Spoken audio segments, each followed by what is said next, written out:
Hi, my name is Kelly Webb. I'm with the Asheville Fire Department, and today we're here to talk about the use of portable fire extinguishers.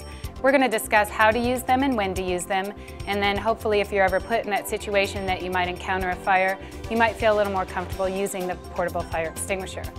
Now, depending on what kind of fire you encounter will actually determine which type of extinguisher you use.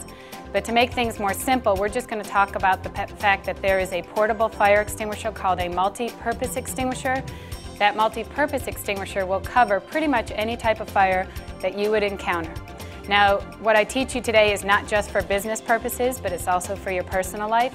So, the things that we talk about not only would help you in your day-to-day activities at work, but if you're out shopping, if you're at a child care center or something like that, pretty much whatever fire extinguisher is hanging on the wall will put out any fire you would encounter in that situation. Please do understand that the portable fire extinguisher is for the beginning stage of a fire, meaning if you encounter the fire within the first few minutes of it, that you could probably put it out with that fire extinguisher. But if a fire has been burning for 5 or 10, 15 minutes, and you're wondering whether or not that fire extinguisher will put it out, it probably won't. So if you're ever in doubt, please just get out. Your safety is definitely our first concern, and we want you to leave the firefighting to the firefighters. I make the joke that you do not see firefighters running into a burning building with portable fire extinguishers because that's not what they are designed to do. So please understand that it is for the very beginning stage of a fire. For instance, if you encounter a trash fire, child playing with matches, or perhaps you've started a fire on the top of a stove, that's when you want to be able to grab your portable fire extinguisher and put the fire out. Otherwise, like I said, your safety is our first concern. Please get out, call 911, and leave the firefighting to the firefighters. Now, fire extinguishers pretty much all look the same.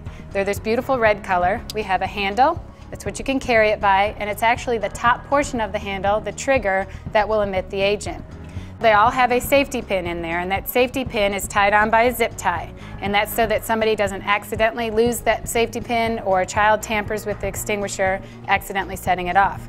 They have some type of a nozzle or hose depending on the size of the extinguisher. They all should have a gauge, and this gauge is very important because the gauge is going to let you and me know whether or not this extinguisher is ready to use. If the gauge shows that the yellow arrow is in the green area, meaning it's charged and ready to go, then as far as you and I know that this is ready and it can be used. Otherwise, if you notice that the yellow arrow has dropped below the green, that means the extinguisher has lost charge for whatever reason and cannot be used. So please, if you ever notice an extinguisher that the yellow arrow has dropped out of the green, get it off the wall immediately, call maintenance, call whoever might be in charge of that extinguisher, and have them replace it immediately. If you leave it on the wall, the chance that somebody might need to grab it and use it is putting them in a high risk, so please. And if you ever notice that your personal extinguisher has lost a charge, you can look in the phone book under fire extinguisher companies. Several companies can assist you with recharging your extinguisher. A lot of the ones in businesses will have a tag on them. This means that annually a fire extinguisher company is coming out and checking this extinguisher out, making sure it's charged and ready to go. So annually somebody is physically touching this extinguisher and making sure it's in good working condition, but it would be helpful if you ever notice anything wrong with your extinguisher that you notify, somebody that can get that fixed immediately. We actually teach an acronym that helps you remember how to use the extinguisher. It's very simple, and the word is PASS. PASS stands for pull, aim, squeeze, and sweep. PASS. First thing that you want to do is pull this safety pin out. This extinguisher will never work until you pull this pin out. Be sure you're not depressing the top portion of this handle at the same time because you're just pushing and pulling against yourself. So pull this pin out and discard it. You do not need the pin. Then you're going to aim the nozzle. You always want to aim at the base of a fire.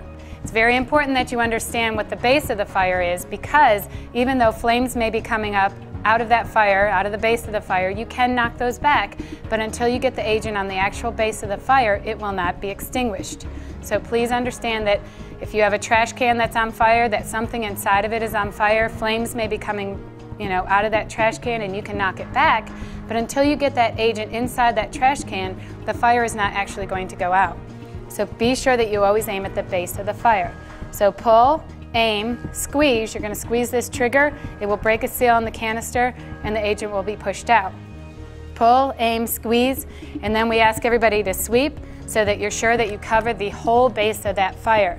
You want to be sure that you don't get tunnel vision, spray in one spot, which could easily spread the fire side to side.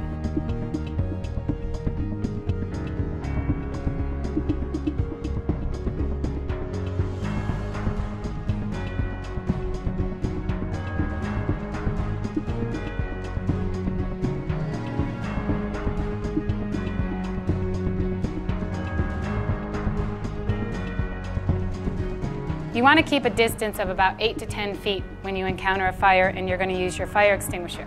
And that's because you never know how much pressure is inside the extinguisher, how you're going to react, or how the fire might react. So if you start a good distance of 8 to 10 feet away, start spraying, then you can work yourself up to that fire as you get a little more comfortable. You always want to leave your back to an exit, and this is very important. Fire grows very rapidly. It can actually grow 7 times itself in 1 minute. So if you think about the time that it takes you, once you've discovered a fire, to find your extinguisher, to call 911, several minutes could have gone by.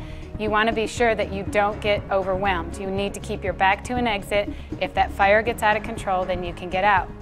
I highly recommend that you familiarize yourself with where the extinguishers are located throughout your building, wherever you work.